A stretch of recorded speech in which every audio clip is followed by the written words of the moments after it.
Singapore, a city, an island, a modern Asian nation. This captivating country at the crossroads of Southeast Asia has multiple identities, countless mysteries, and a culture woven from many threads. Now a bustling, orderly metropolis with one of the busiest ports in Asia, Singapore has long been a magnet for people seeking opportunity. Today, this glamorous modern city preserves the memory of the visionary who saw Singapore's potential, and the city's famous hawker centers preserve the dishes that have emerged from this unique melting pot. K.F. Sito, the author of a popular guide to Singaporean street food and restaurants, gives us a little background on his country's culinary culture. Now, Singapore is so small, you can't believe this. We're no bigger than 620 square kilometers, and in it, there are 4.5 million people and in excess of 30,000 eateries. Everywhere you turn, somebody's trying to sell you food. So if you fell off a plane over Singapore and you land somehow safely in Singapore, somebody just around the corner is trying to sell you food. Now, many years ago, our forefathers came to Singapore. They came from India. There were all sorts of Indians here. They came from China. There were all sorts of Chinese. You've got the Teochews, the Hainanese. You've got the Cantonese, the Hokkiens, the Hakkas, the Cakes, oh man.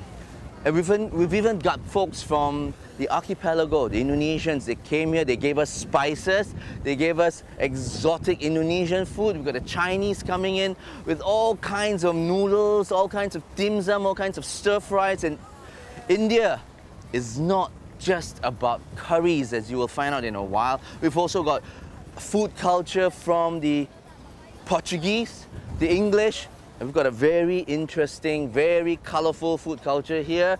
It's from the Peranakans. You'll find out more about them in a while. Now, the Chinese came here many years ago. They ate their own stuff. So did the Indians, so did the Portuguese, so did the Indonesians. And over the years, they copied, they adapted.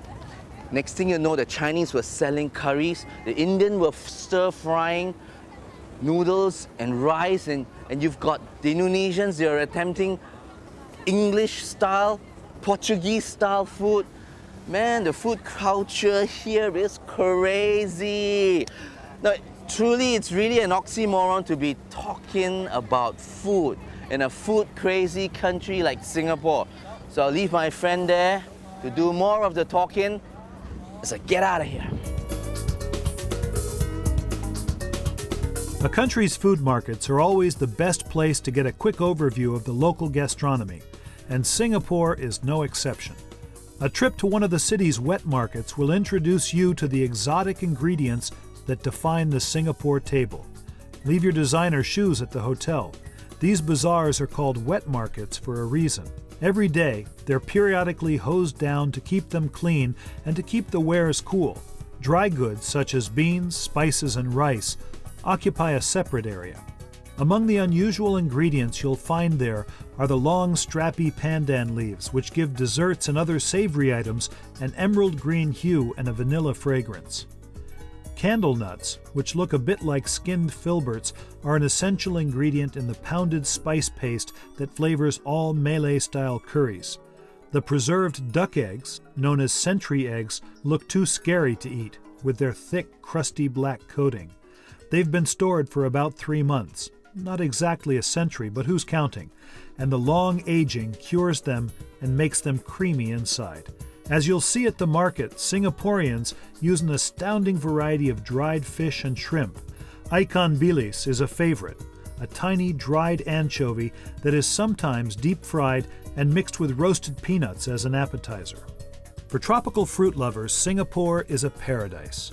Some fruits you may know, others you won't, but don't pass up a chance to try them. Here you'll find lychees with their moist, grape-like interior. Mangosteens, a round, purple-skinned fruit with sweet white flesh, the hot pink dragon fruit, the fragrant jackfruit, and the even more fragrant, or should we say smelly, durian. This potent fruit smells something like an overripe camembert cheese. Some people can't bear it, others can't get enough. And these are the king of fruits. They're found in Southeast Asia. They're called durians. Now, beyond these thorns lie some really gorgeous slivers of fruit. Now some say it's like a rotten cheese, some say it's like rotten custard. So what does this really taste like?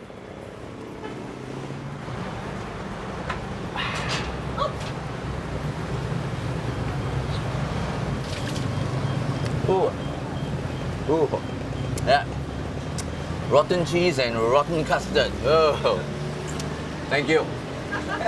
For a visitor with limited time who wants to try many of Singapore's specialties, hawker centers are the way to go. These food courts gather dozens of individual vendors under one roof, and you can wander freely among them, choosing a dish here and another there. Even the wealthiest Singaporeans are devoted to hawker food and know just where to find the best version of each dish. Let's peek into the kitchens of some of the best-known hawkers and get a behind-the-scenes look at their specialty. Our first stop is Ah Hua for bak kut teh, or pork rib soup. Hope you're hungry. Now this is one of Singapore's culinary icons. It's called bak kut teh. Literally it means bak kut, that's pork ribs, and tea. Now essentially the broth is very strong peppery broth made with a lot of garlic. There's black and white toasted peppers in there, boiled with a lot of garlic and salt. And they take very nice soft ribs and they boil them in there. So a meal of bak kut teh in Singapore basically consists of a bowl of bak kut teh soup with about 2 or 3 ribs in there and a bowl of rice. And it comes with a bit of dough croutons and the chili and soy dip with the side dishes of offals or salted preserved vegetables. This dish is very unique to Singapore. You find bak kut teh in Singapore and Malaysia, Thailand or even Indonesia, but there are subtle differences between all of them. The version that's unique to Singapore is the Teochew version. Very clear, very simple. They are herbless. You don't find a lot of herbs in there. And it's just gorgeous. Very simple to make, very easy to enjoy. If you want to start an argument among Singaporeans, ask a group of them where to find the best Hainan chicken rice. 10 people will have 10 different opinions, but high on everybody's list will be Tian Tian. This dish looks deceptively simple. To make it well requires attention to detail. Now this is the calm before the storm in one of Singapore's most popular, most famous chicken rice stalls. The New York Times called it a chicken rice shrine. Now, chicken rice undoubtedly is Singapore's #1 national dish. It is essentially a plate of rice, chicken-flavored rice with some boiled chicken. Sounds boring, but wait a while. You'll realize how well it's done, and it comes with chili sauce, a cucumber salad. Now, the making of a chicken rice is a very interesting process. They boil the chicken till they're about 70-80% cooked, and then they junk it into ice. You can see it right there.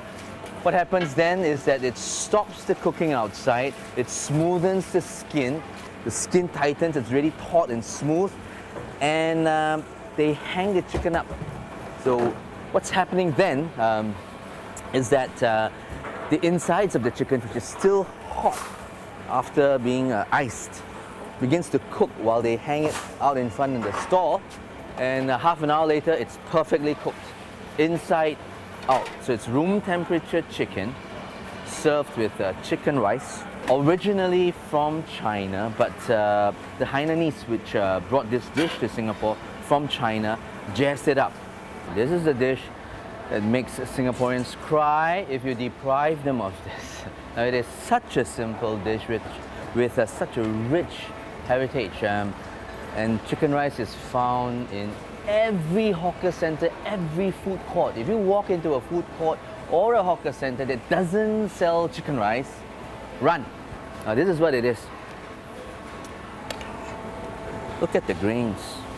Full, nice Thai jasmine grains, don't waste it.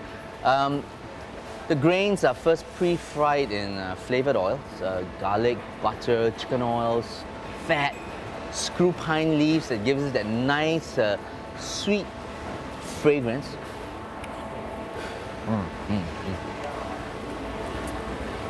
It's lightly oily, and very, very flavorful. Because after frying the grains, they are boiled in the chicken stock that's used to boil the chickens. Now look at the chickens. Just below the skin or on the first outer layer, gelatinizes.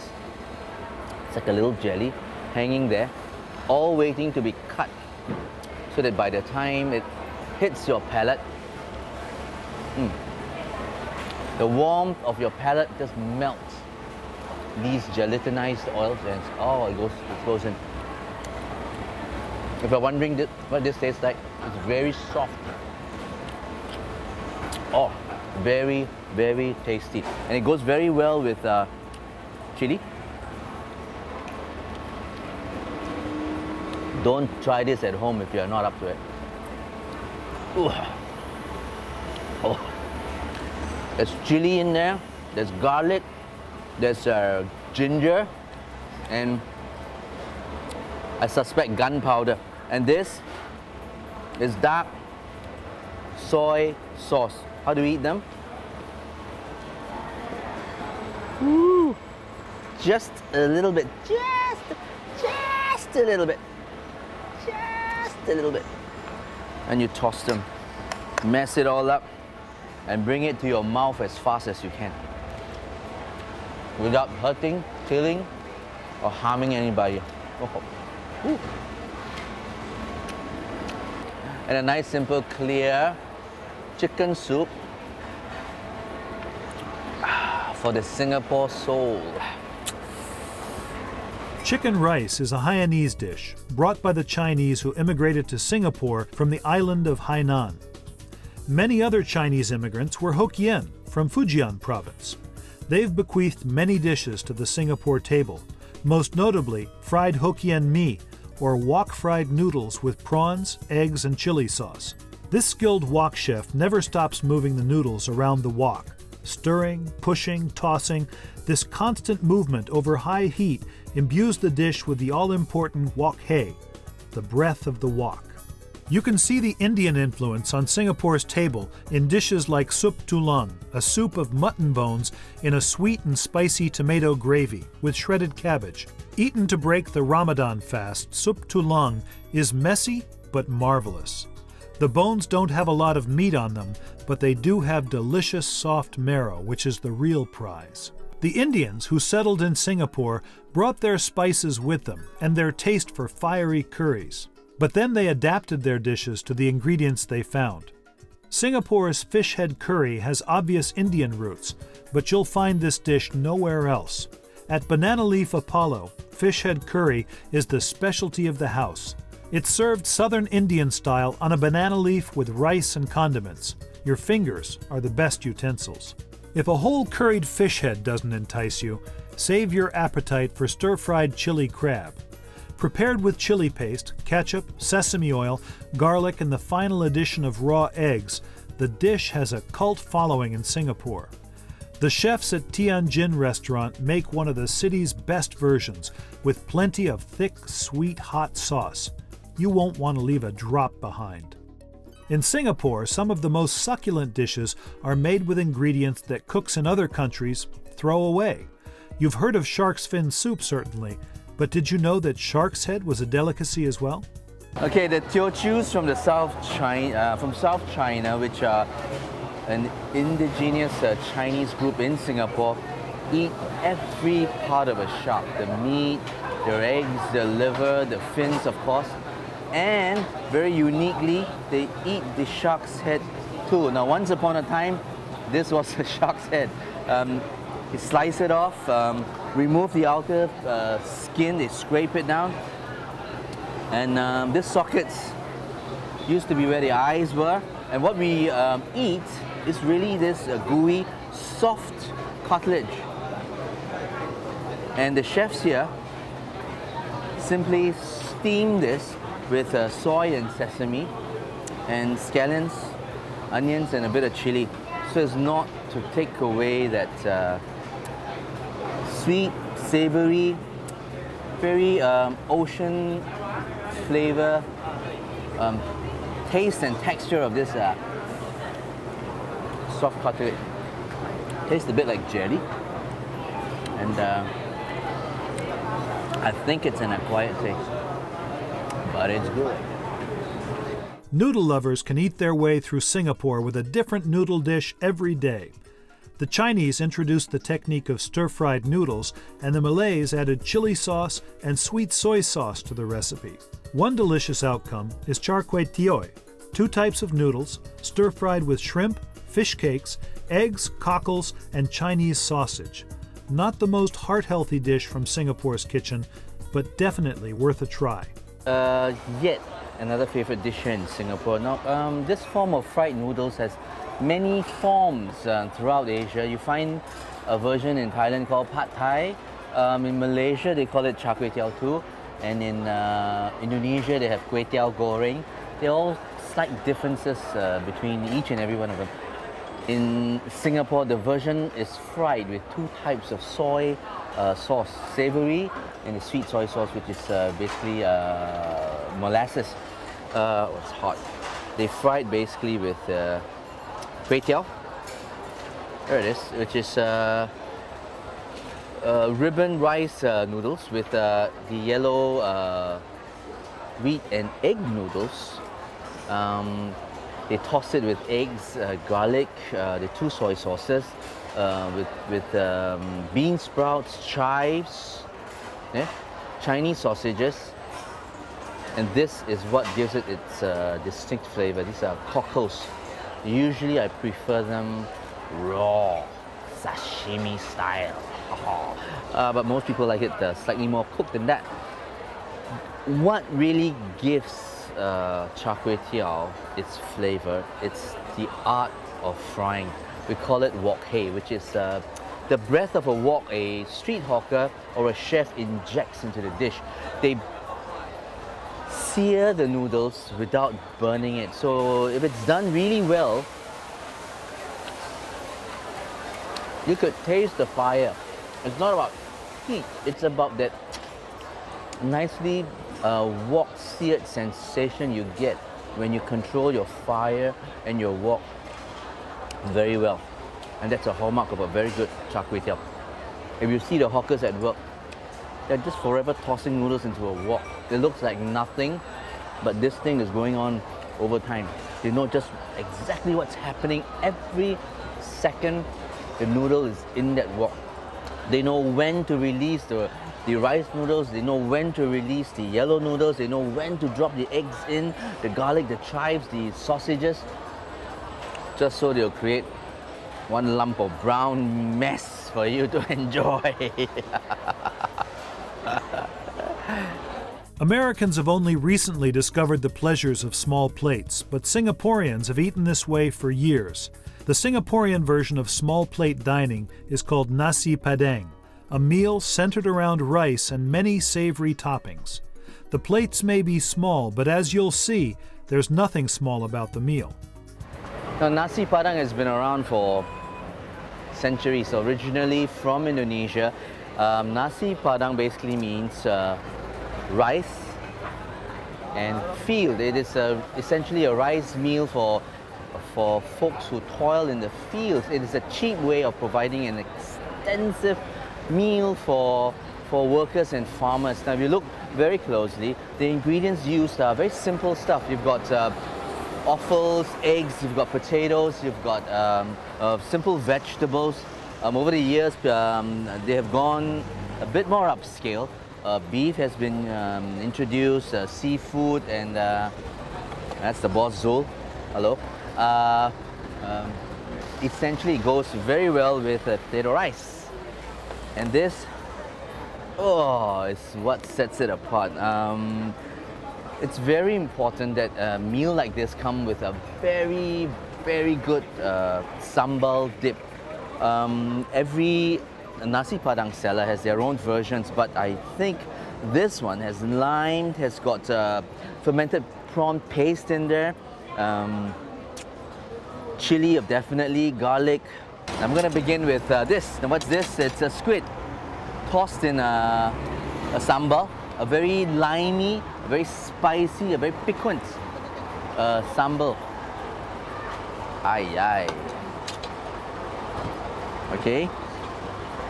Follow the instructions closely. First, scoop it up. Second, put it in. Oh. The most iconic dish in nasi padang meal is rendang.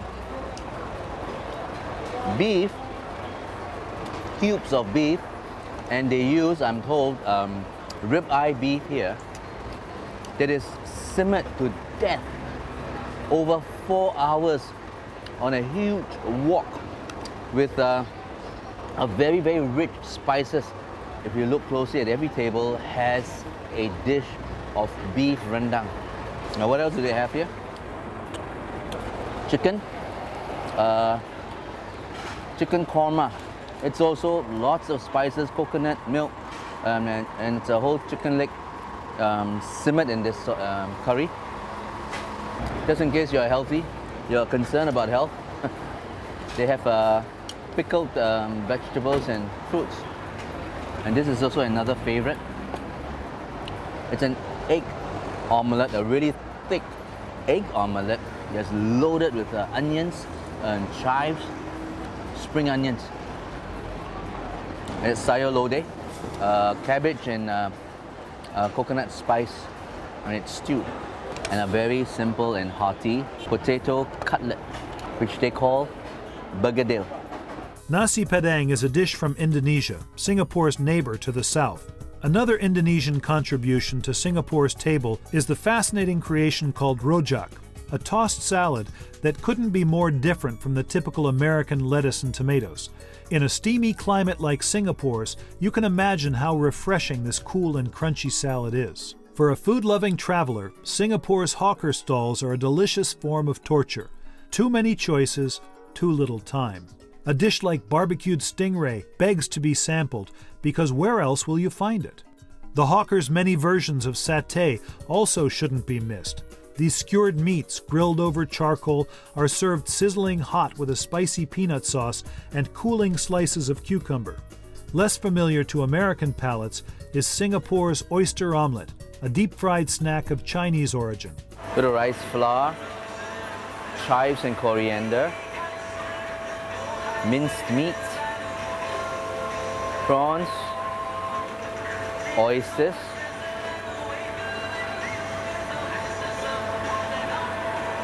cover up,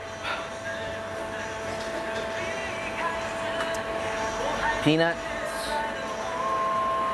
you fry them.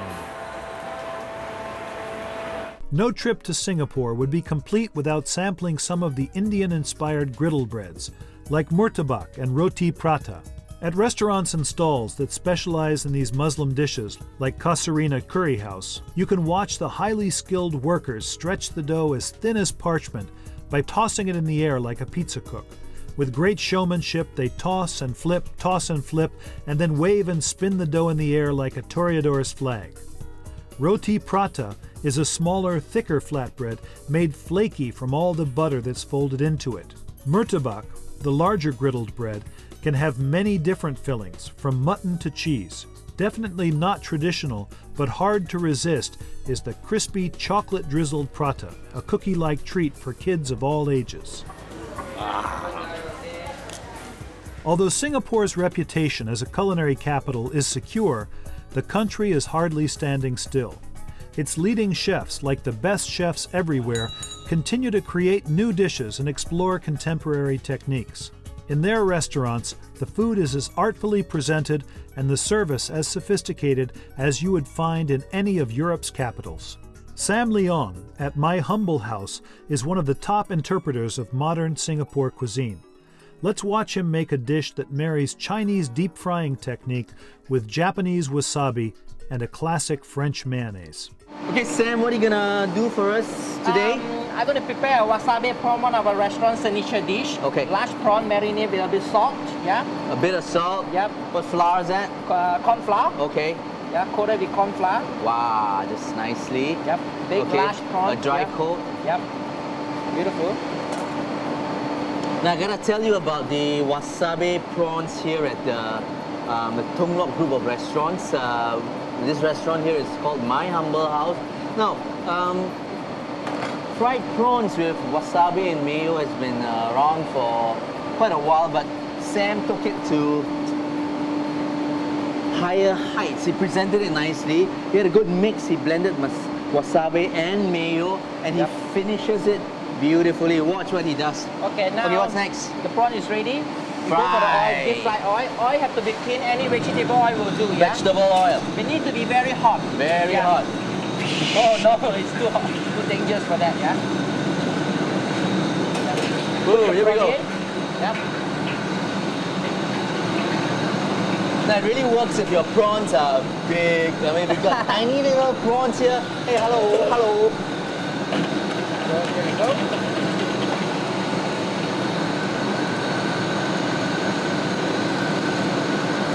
So if you are trying this at home, make sure your home fire, your home stove fire is turned up way high.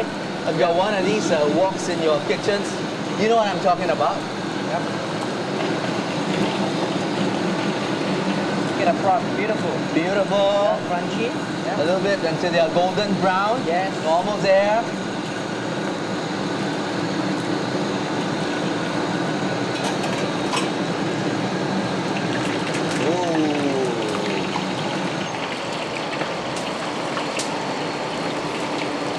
Sam, what gave you this idea of a wasabi mayo prawns?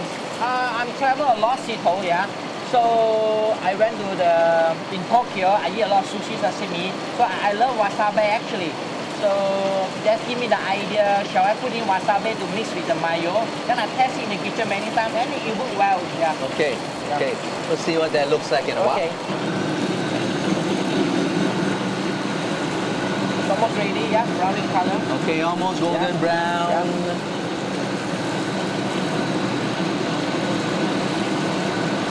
Okay, it's done.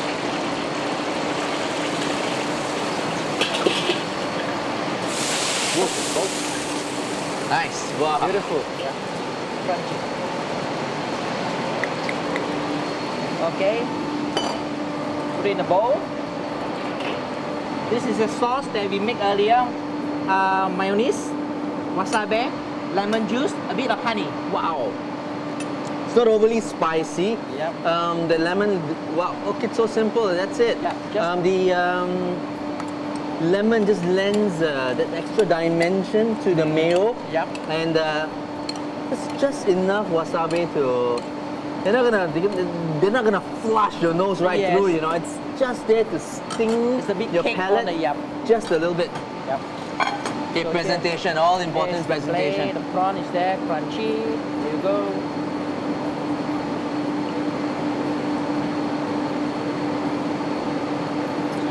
Wow. There you go. There'll be a mango. And your mango is tossed with a bit of Thai chili. But Thai chili sauce, yeah, a bit Get spicy. your Thai sweet. chili sauce available in supermarkets Yes. and toss it with preferably slightly sour mangoes, Yes, yes, not overly yeah. ripe, Exactly. so it's still got crunch and texture. Now this may look like passion fruit, but it's not. It's actually called salase.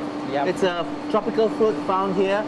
It's actually tasteless, Yep. but it has a very nice texture. So the reason they are there, is really just for texture.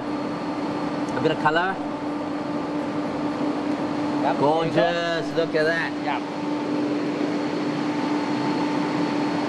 Wasabi mayo prawns by Sam Leong Aha. at the Humble House. Cheers. And now we eat. Please. Thanks a lot, Chef. Thanks, At Song of India, a Singapore restaurant that caters to international business travelers, Chef Milan Sovani is updating Indian food by making it lighter and healthier. When I say modern, I don't want to compromise on the authenticity of Indian spices and the rich culture, because I'm too small a chef to change Indian cuisine. Indian cuisine is so vast, so big, so studied, and such rich cuisine that I can only add a touch to it. I can only modernize it a little bit the way I can. So I use the authentic principles of Indian cooking. Only thing is I make it more acceptable to the modern generation who wants healthy food, who wants food which not only tastes good but looks good, they don't feel like sleeping after having a meal because they are on a move, today's executives.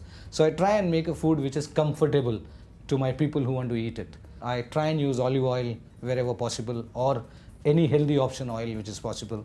Wherever possible, I don't deep fry my dishes. I steam them and then toss it into the spice or the curry. So these are the different approaches that we take. The elegant table appointments at Song of India surpass what many people expect from an Indian restaurant.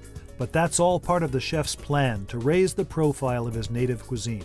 The principle of good food is, first it has to appeal to your eyes, which unfortunately over the years Indian cuisine was just curry bowls topped with some chopped coriander.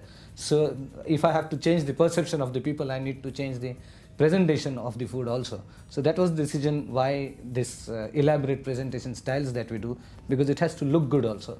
And other thing, I always say, my redefining Indian cuisine or taking Indian cuisine globally. So if I have to sell it or get it appreciated to the people, then my cuisine has to be the way people want it to be seen also. So my clients at the restaurant are not Indians. Most of the guests are either Europeans, Americans, Chinese. So a very international kind of a guest list we have. And they are used to certain kind of food, certain way of presentation of a food. So when I make the food to their comfort levels, they will appreciate it much easier than if I do it only to my style. But in that, I don't compromise the taste part of it. I only enhance the presentation. Opened in 2004, Iggy's restaurant in Singapore's glamorous Regent Hotel draws aficionados of fusion food. But if that overused term tends to turn off many diners today, it shouldn't drive them away from Iggy's, where European-trained chef Doran Schuster does it right. The restaurant's namesake, Ignatius Chan, provides many of the menu's east-west ideas, and Schuster has the techniques to execute them. The driving philosophy, says Chan, is to keep the food tasty, light, and healthful. It's a mosaic of two kinds of tuna, hamachi, maguro, with dashes of foie gras sauce, little bit of microgreens. You have the yellow frisée and cheville. Yeah. The dressing is just cracked pepper and salt. Yeah. So it's again very natural.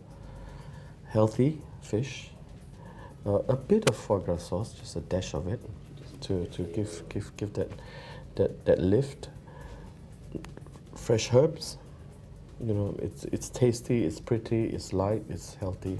He's a restaurant entrepreneur now, but Iggy Chan trained as a sommelier.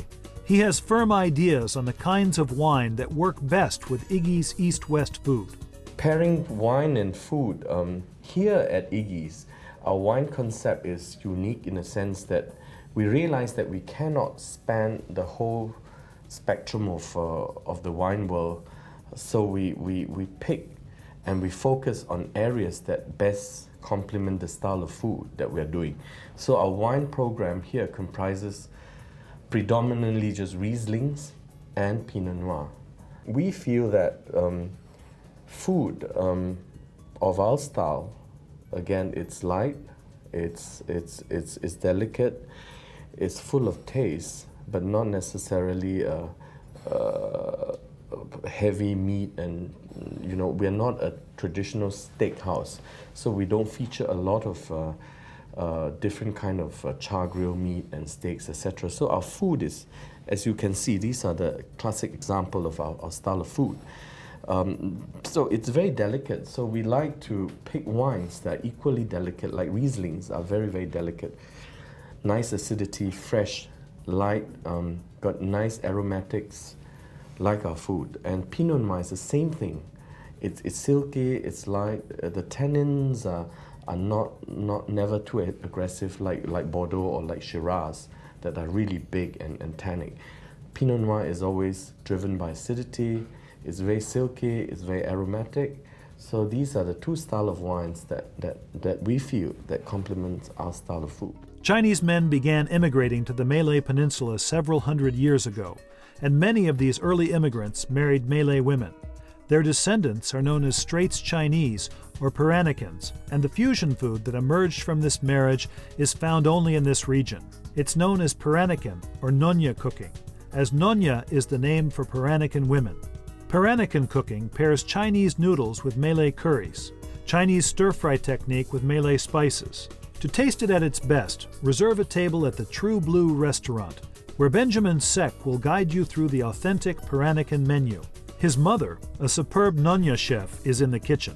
Let's take a look at some of the restaurant's specialties with Benjamin. These are the typical dishes that we serve for weddings and a big occasion like the matron birthday, like the ayam buah keluak. This dish is only done by the straight Chinese. We call ourselves the straight Chinese, the Peranakan. It's actually black nut cooked with chicken. Okay, for this dish. Then comes to this dish called the ayam ponte, the chicken stew. Basically, this chicken stew, we use chicken bamboo shoot. Bamboo shoot come from China, and we use fermented bean. Fermented bean is actually created by the Malay. And we use this to make into this stew. And comes to this dish called the chap chai, the vegetable dish called the cabbage stew, the chap chai. Basically, this dish where you have two culture into one, like the Chinese and the Malay, like using the fermented bean again to bruise the stock. And the vegetable we use, like the dry mushroom from China, the lily bud, followed by the little beancurd skin. These are all from China, and we create this dish called the chap chai. These are very important for the straight Chinese, this vegetable dish called the chap chai. Then it comes to the ngo hiang. Ngo hiang is actually meat roll wrapped with beancurd skin, this dish here.